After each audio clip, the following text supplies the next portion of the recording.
Hey guys, Megan here, and time for another book review. Today, I'm going to be talking about Frostbite by Richelle Mead. This is book 2 in the Vampire Academy series. So, we start this book off by Rose going for this evaluation thing, which she needs in order to graduate.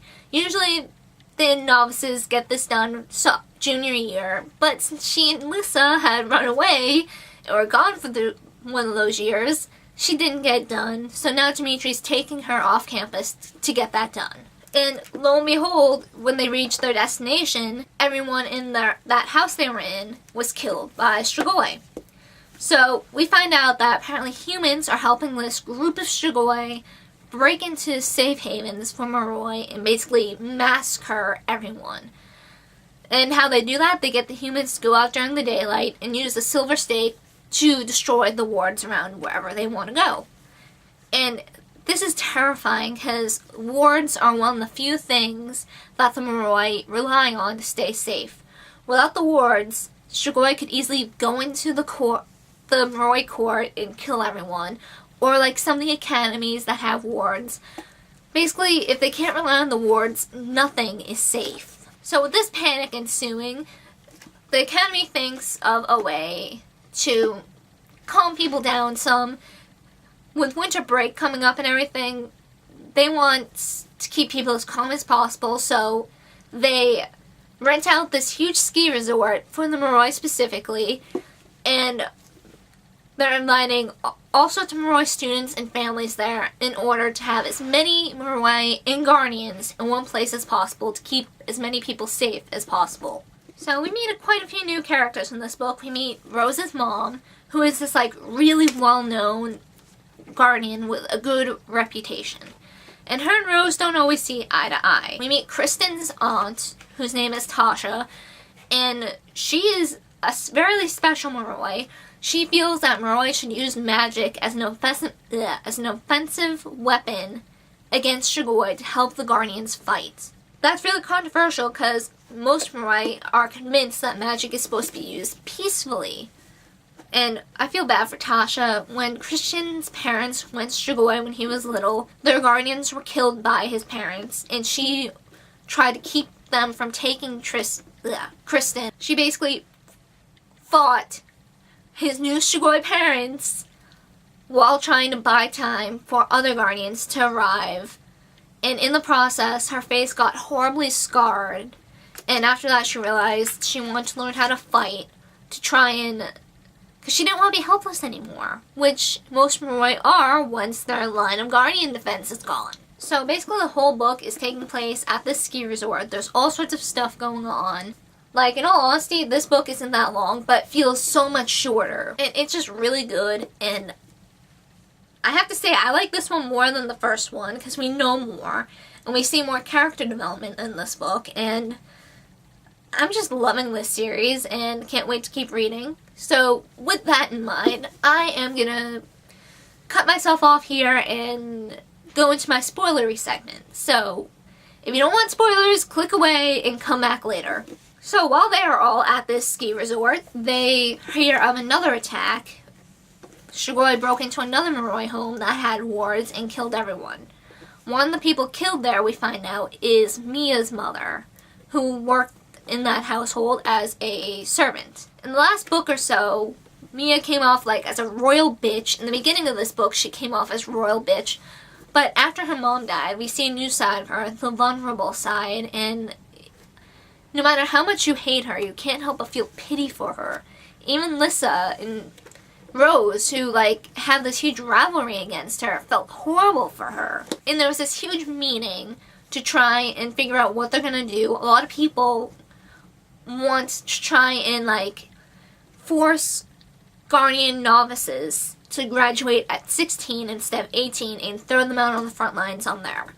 So Law and Warrior are no big deal. What's a 2 years difference? These guys are pretty vicious when they're 16, so why wait?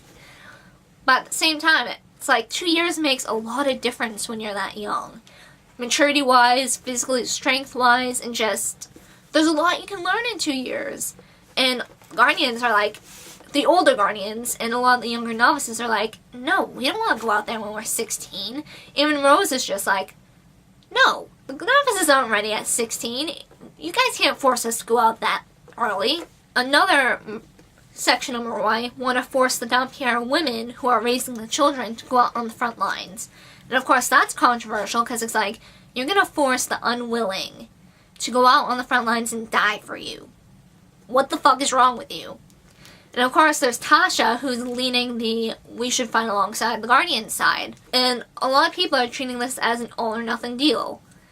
Lissa's idea is like, if someone wants to learn how to fight, why shouldn't they? No one should be forced to fight.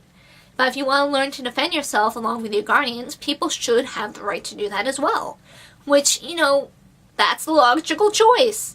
I don't see how these big bad, influential Moroi elders can't think of this, but a 17, 18-year-old girl can.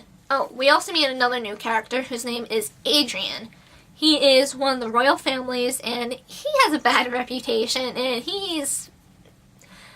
seems to be glued to Rose and Lissa's side. We later find out that he's a spirit user, which is why he's so interested in Lissa. He wants to learn from her, and he just likes Rose, so he's trying to get in her pants. So after the whole second attack, some novices, aka Mason and Eddie, are like, I want to go hunt Shigoi. We should go find this group. We know where they are, because they do. Why don't we go and attack them and take care of the problem then and now? And they managed to rope Mia into this as well, because she's grieving. She just lost her mom, so she's pissed off at the Shigoi and wants to fight them too. So they do that. When Rose finds out, she panics because she's like, they're gonna get massacred. So she gets Christian, and the two of them go and try and hunt the trio down. Unfortunately, they do run into Shigoi while at this location they were going to, and they are held captive. So the story leader ties them all up, and, you know, for amusement's sakes, is telling Mia and Christian, hey, so I'm feeling really generous. Only one of you will die. One of you can drink from one of those Dampierres there and turn Shigoi.